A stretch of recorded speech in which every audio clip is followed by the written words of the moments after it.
Bonjour à toutes et à tous et bienvenue si vous nous rejoignez. Voici le sommaire. C'est la tendance du moment, le port de la perruque par les femmes. Pour des événements spéciaux, le port de la perruque naturelle ou synthétique permet de réussir son look. Cela faciliterait le choix de sa coiffure. Inhaler de la fumée est nuisible pour la santé. Il augmente la pression artérielle et cause des maladies cardiovasculaires. Un cardiologue nous en parle dans un instant.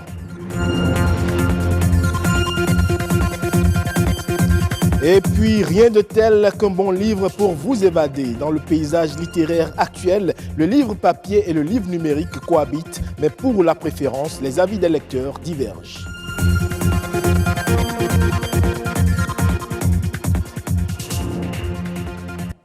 À nouveau, bonjour. Le port de la perruque est une tendance du moment. Longue ou courte, bon nombre de femmes en portent pour des événements spéciaux comme un anniversaire, une soirée ou encore un mariage. Le port de la perruque naturelle ou synthétique permettrait de réussir son look. Mais toutes les femmes ne l'apprécient pas. Chez les professionnels de la coiffure, par contre, confectionner une perruque n'est pas toujours une bonne affaire. Nadège Omoladesani et René Arossi pour le reportage. Avec des mèches naturelles ou synthétiques, les perruques passent pour être la tendance actuelle chez les dames. Pas évident aujourd'hui de distinguer sur une tête bien coiffée une perruque d'une mèche tissée chez les dames. Dans les salons de coiffure, plus besoin de perdre des heures pour se faire belle. Seule la mèche est indispensable et le professionnel coiffe sur un mannequin le modèle voulu par la cliente. C'est un style qui semble être apprécié par bon nombre de femmes, mais qui n'est pas du goût de certaines d'entre elles. Moi, je préfère les perruques parce que quand je finis mes courses en ville, je rentre à la maison, je peux l'enlever et respirer tranquillement. Je n'aime pas les perruques parce que ça me donne la chaleur sur la tête. Et surtout, j'ai un petit enfant. Quand nous sommes en route ou sur la voie, elle peut toutefois tirer ça sur ma tête et ça va s'enlever. Ou si tu es sur Zem, si tu n'arrives pas à bien placer ça, ça tombe. De l'avis de ce patron d'un salon de coiffure de la place, la confection des perruques aurait un autre avantage qui pousse de nombreuses femmes à l'adopter. Le fait de tisser chaque fois les tissages sur la tête agit sur les crânes. Et non seulement ça, si tu ne sais pas faire les nattes des tissages, ça peut aussi casser tes cheveux. Avec la perruque, les femmes changent de tête autant qu'elles le désirent. Un style le matin et un autre le soir devient un jeu. Un changement qui n'est pas toujours bien vu par les hommes. Sans hésiter, je vous dis que j'aime la femme quand elle est naturelle. Donc je n'aime pas du tout les perruques et autres artifices qu'on ajoute à la beauté féminine. Ça dérange certains hommes, mais moi particulièrement, ça ne me dérange pas. Parce que si c'est la méthode pour la femme de se sentir à l'aise, moi, ça ne me dérange pas. Si la perruque permet à celles qui l'adoptent et aux professionnels de la coiffure de gagner en temps, le point de vue diverge quant à ce qui concerne leurs intérêts.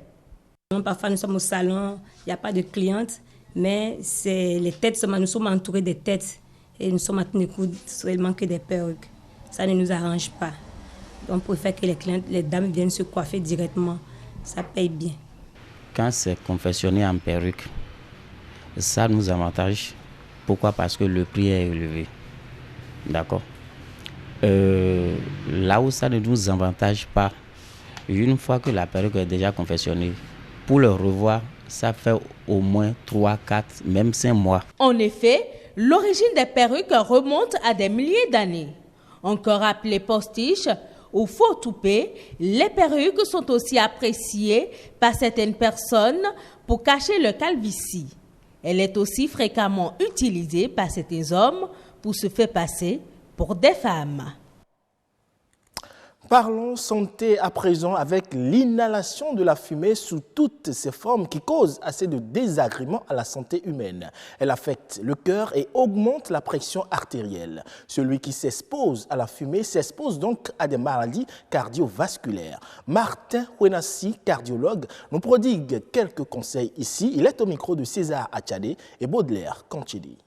Les fumées, effectivement, sont à l'origine d'un risque important pour la santé en général et la santé cardiovasculaire en particulier.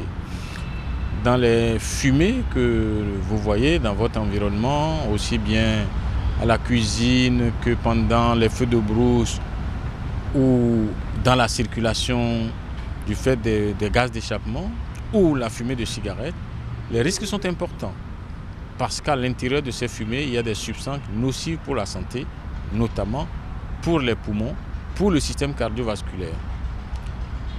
Qu'est-ce qui va se passer au niveau des poumons? C'est que ces fumées-là vont envahir les bronches et créer de l'irritation et de l'obstruction dans les bronches, ce qui va gêner de façon considérable la respiration.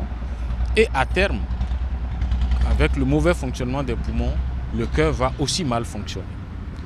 Deuxièmement, les fumées vont entraîner directement au niveau du cœur et des vaisseaux, notamment des artères, un système d'obstruction aussi.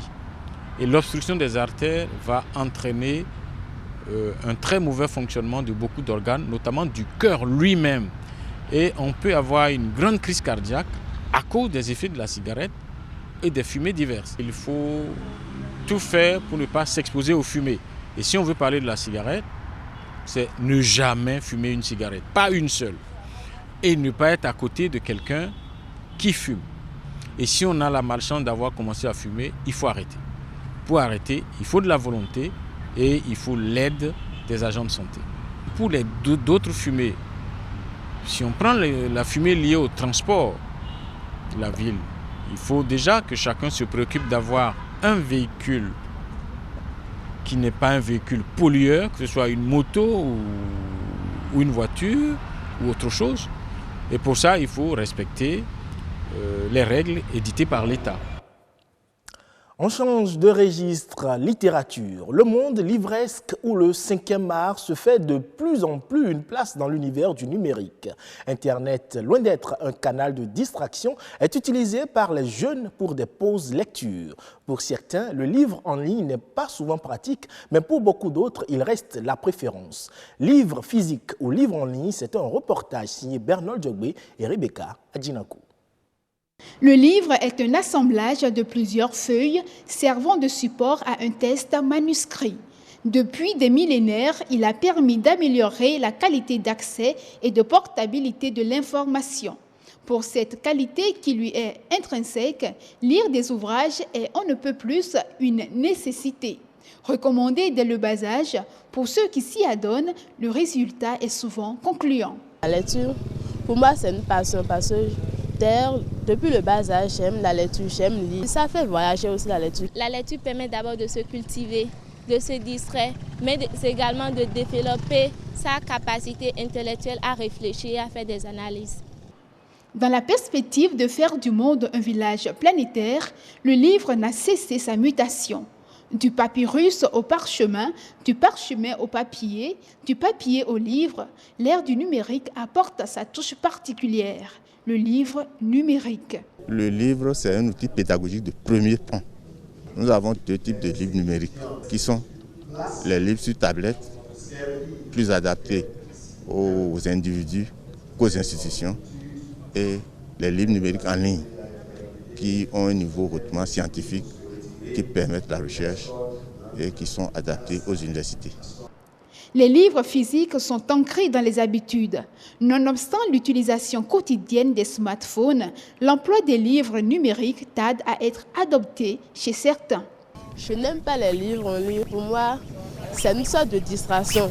Mis à part les histoires et leçons de vie dans des groupes sur les réseaux sociaux, je préfère lire les livres de vue. J'aime les livres physiques parce que ça me permet d'être un peu plus concentrée. Et la luminosité des écrans ne m'arrange pas trop quand je fais la lecture en ligne. Quand j'ai les bouquins devant moi, je suis non seulement concentrée, mais je peux également souligner les mots, aller chercher les sens, garder et revenir encore lire. Mais sur les écrans, ce n'est pas trop pratique pour moi. Pas trop pratique, certes. Pour certains, c'est une évidence. Aujourd'hui, on est à l'ère de la mondialisation. C'est ce qu'aiment les jeunes. La littérature en ligne pour lire.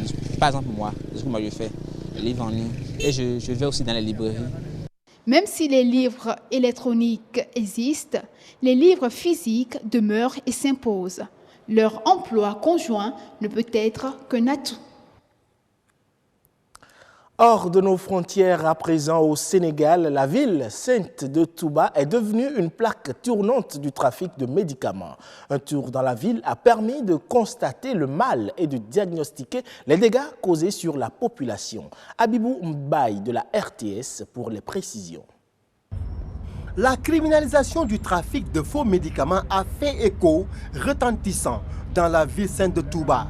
Le constat dénote l'ampleur du mal. Aujourd'hui à Touba, on peut compter 41 pharmacies légalement installées contre environ 300 dépôts illégaux qui existent donc ici à Touba.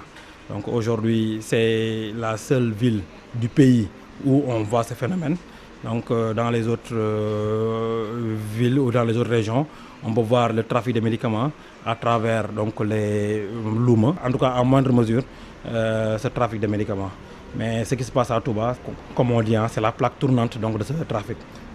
Ville religieuse par excellence, selon le vœu de son fondateur Khadim Rassoul, mais cette tache noire interpelle l'État, les autorités religieuses pour stopper le mal. Nous allons travailler là-dessus avec les acteurs de la santé, n'est-ce pas, et voir comment neutraliser, n'est-ce pas, ces dépôts clandestins.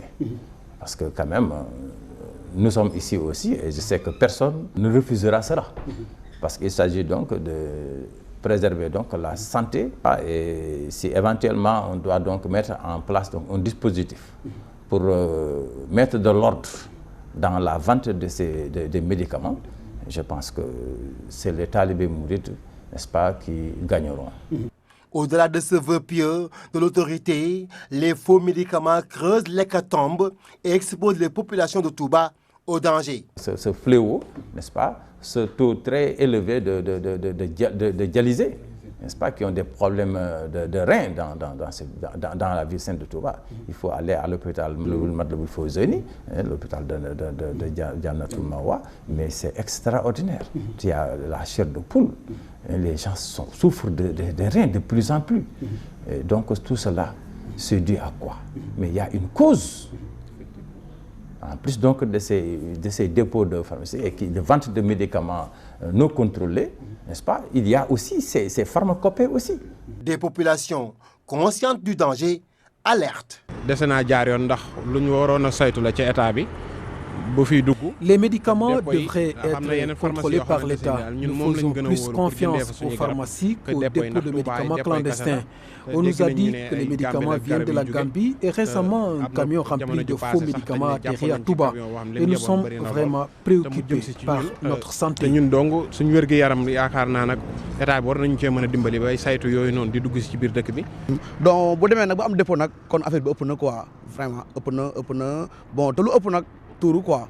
Si on en arrive aujourd'hui à parler de dépôts à Touba, cela veut dire que le mal est profond, la coupe est pleine. Il faut vraiment réagir au plus vite pour sauver la population de Touba. On doit sanctionner tous ceux qui ont des dépôts. Les populations de Touba méritent une meilleure santé, des médicaments de bonne qualité et doivent elles-mêmes refuser de participer à leur propre empoisonnement issu des faux médicaments. Et c'est la fin de ce 12h45. Merci pour votre aimable attention. Le programme se poursuit sur BB24.